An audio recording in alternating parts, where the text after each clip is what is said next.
back. Let's get you a roundup of all the business news. And benchmark indices declined for the second consecutive session as heavyweights RIL and Kotak Mahindra Bank dragged the indices after June quarter earnings.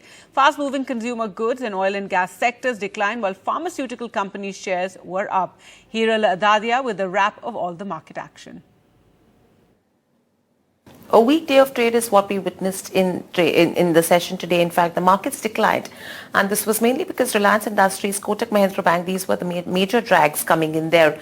An interesting one with regards to PFC, where we did see the stock hit a record high as well. Nifty ended below the 19,700 mark, whereas almost a 300 points cut is what we saw in terms of the Sensex. The bank Nifty was also weak in today's session, but there was clear outperformance by a few points, in terms of the benchmark indices. Talking about sectors, Nifty Pharma was the top gaining sector with newsmakers like Dr. Reddy's, Lupin, Aarti Drugs, etc. Whereas if you see in terms of the top loser, you had the FMCG pack, which was a downer in today's session, mainly ITC taking it lower. Overall, if you see the breadth, that was in favor of the bulls in today's session. Let's quickly take the look at the gainers. SBI, Life, IndusInd Bank, Dr. Reddy's, M&M as well as Tata Consumer were the top gainers, whereas on the losing end you had a Kotak Mahindra Bank, ITC. ITC was a loser because clearly they've gone ahead and announced the demerger of the hotel business, and that was something which the markets did not take it really well, and we did see profit booking after the kind of run-up that we've already seen. Tech Mahindra, Reliance Industries was reacting to the numbers wherein the profitability was below what the street was estimating, and the Britannia was under pressure. In terms of newsmakers, Aarti Drugs was the showstopper in today's session on the back of the buyback that they've announced at 900 rupees per share. Plus on the earnings, SJBN on the back of the order wins was in focus. GMR on the smart electricity distribution order was in focus in today's session. RITES again hit an all-time high on an order win, as well as NHPC on the back of an order win hit an all-time high. On the back of earnings reaction, you had stocks like TVS Motors, SRF, HDFC AMC, ITPI Bank and a PNB Housing Finance that were reacting to numbers. So clearly, a day of stock-specific action is what we've seen. No major positivity, at least in terms of markets as we speak. The underlying tone seems to be slightly subtle, but clearly if you go to see the 20,000 mark that the markets were eyeing is something which is seeming to be slightly far-fetched, but what happens during expiry is going to be interesting to watch out for over the next 2 to 3 trading sessions. Back to you. ITC's board has approved the demerger of the hotel's business. The move is aimed at unlocking value for 30 lakh shareholders. The scheme shall be placed for board approval on the 14th of August, and the stock, which has been one of the best performing Nifty counter in the last 1 year, tumbled 4% in trade post the announcement. PQ Prime spoke to Sudeep Bandyopadhyay of IndiTrade Capital to understand what the investors should do. Listen in. I think if an investor is looking at a long term, I think ITC definitely, if you do a peer comparison, it is definitely attractive. Do a comparison with HUL, do a comparison with Nestle, do a comparison with any other listed FMCG company. ITC quotes at a much lower PE multiple. ITC is quoting at 24, 25, and others quote above 50. So there's a huge valuation gap between ITC and other FMCG companies. Now with hotels moving out of ITC Limited, the standalone ITC Limited will have a much better return on equity, and all other ratios, all other parameters will improve significantly, because 20% of the capex was going for ITC hotels. So that will stop, because that's in a different company. Under these circumstances, I think there will be significant opportunity for re-rating of standalone ITC Limited and valuation pickup. So if that happens, and when that happens, I think there will be significant opportunity for shareholders of ITC Limited. Apart from this value unlocking, which is going to happen now in maybe a few months. Reliance Industries shares fell 2% intraday after the company reported lower than estimated June quarter earnings. Even though the company missed estimates, majority of brokerages have maintained a buy rating on the stock. RIL's profit fell for the first quarter of fiscal 2024 on account of higher finance costs. Vikas Srivastav with more details. Reliance Industries in its first quarter missed the analyst estimates. It was largely impacted because of the OTC segment, which is oil to chemical segment, which reported lower revenue growth, mostly because of lower crude oil prices, which dropped almost 31% during the quarter. It was also impacted because of the lower spreads of the petroleum products, because of lower cross refining margins. The oil and gas segment is likely to produce almost 30 MMSCMD of gas going ahead, and it has also benefited during the quarter the company's overall revenue growth. As far as Jio is concerned, the company has added 9.2 million subscribers during the quarter, which has helped the company, as well as company improved its ARPU, which is average revenue per user, to rupees 180.5 per user. As far as the retail business is concerned, the company has added 170.6 million square feet total retail space that they have, and the company performed extremely well in this segment because of grocery as well as fashion and retail segment. The company, according to brokerages, is likely to produce a good numbers in FY24, mostly because of the petchem, oil and gas and retail segment. Going ahead, the performance is likely to be better compared to what it was in Q1. PQ Prime's Hiral Dadia also spoke with Prabal Sen of ICICI Securities about the key triggers for the RIL stock going ahead. Listen in.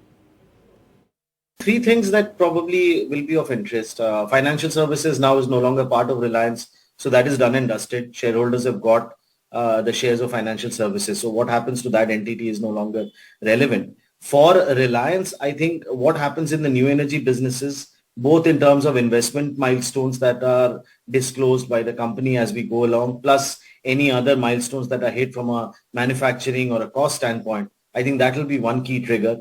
As I mentioned, any signs of clear recovery in the OTC margin cycle, both on the refining as well as at the petrochemical front, I think that will be another key trigger. Third, you mentioned the investment versus monetization cycle. The fact is that investments or capex for the company at around 39,000 crore is still, higher and, well above, I think, what people had built in when their, cycle had ended in geo-mobility and downstream petroleum. So with this kind of a capex run rate, our sense is that FCF yields and return ratios will probably continue to be a bit muted, at least over the next 2 years. So it's important perhaps to understand what is the 5-year roadmap for monetization of all of the investments that are being done.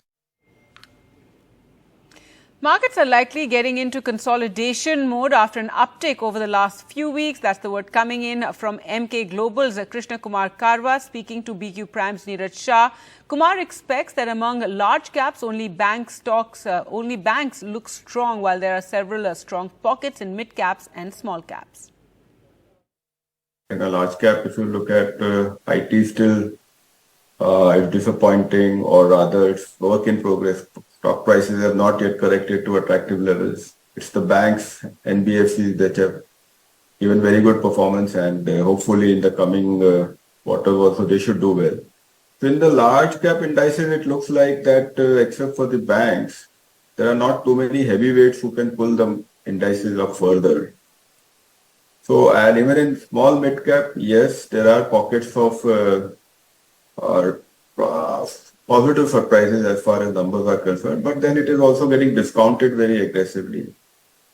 So temporarily it looks like that we are getting into a phase of consolidation, and I think the whole China, the flows which happened after disappointment with China, that part also seems to have played out. Oil again seems to be strengthening. I think you have your Fed rate hike this week, which possibly is discounted. Net, I think a period of consolidation before we move to the next level. But I'm not talking of any sharp correction, maybe a period of consolidation, and some stocks which have not delivered to the potential, or where the improvement in earnings could be more back-ended. Maybe those stocks will give opportunities for long-term investors to invest in. According to Nitin Shanbag of Motilal Oswal, private wealth earnings are the fundamental reason for markets doing well. Listen in as he speaks to BQ Prime's Neeraj Shah. From a valuations perspective, we often look at the price to earnings, right? By itself, we believe that's not the only measure that one needs to take into cognizance. So we put an interesting study into this month's note, which talks about enterprise value to cash flow from operations. And what we have found is that this ratio, EV to CFO, has pretty much remained the same vis-a-vis the previous peak of August-September 2021. Now, why this is interesting is on two counts. Is, let's say, from that level to today, the Nifty might be up, let's say, about 6 to 7% or slightly higher than that. This universe that we've taken talks about the top 500 companies X of financials. Now, what we've realized that cash flow from operations has more than kept up pace with the index movement. That's point number one. Secondly, you should remember that cost of capital at that point of time was about 6.2% as measured by the 10-year GSEC, which today is almost 90 bips to 100 bips higher.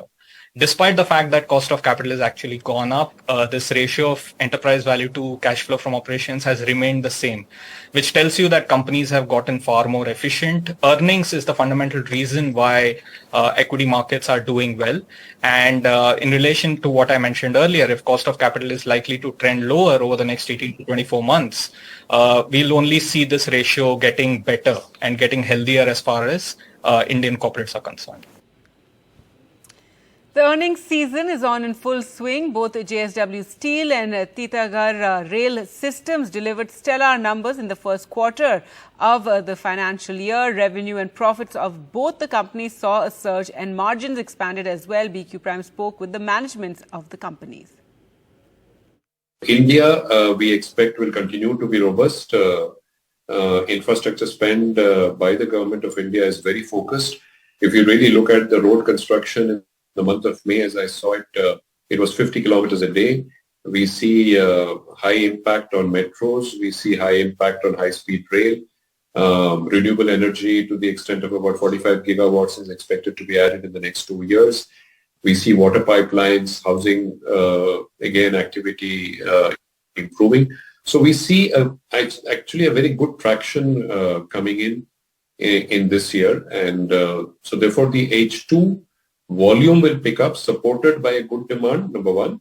Number two, it will also get a ramp up of production volume from our BPSL capacity expansion, which gets completed in H2, and the inventory liquidation, which we added in this quarter. So therefore, overall, it seems to be positive. We remain confident that we'll be able to meet the guidance which we have given. And listen to what the management of Titagarh Rail Systems had to say. We believe that, anything around 30,000, the ballpark of 30,000 wagons should be added to the railway system every year in order for India to be able to achieve the kind of targets that it has set out, the Prime Minister has set out for the country. So with this, that's what is happening now. So we are already at a run rate of about 2,000, 2,200 wagons per month being added to the system. We believe it should go to about 2,500 wagons, and that's where it should stabilize for the time being. And then, as the country progresses, as the country grows, then the next movement or the next big jump would come in. And that's a wrap of all the business news.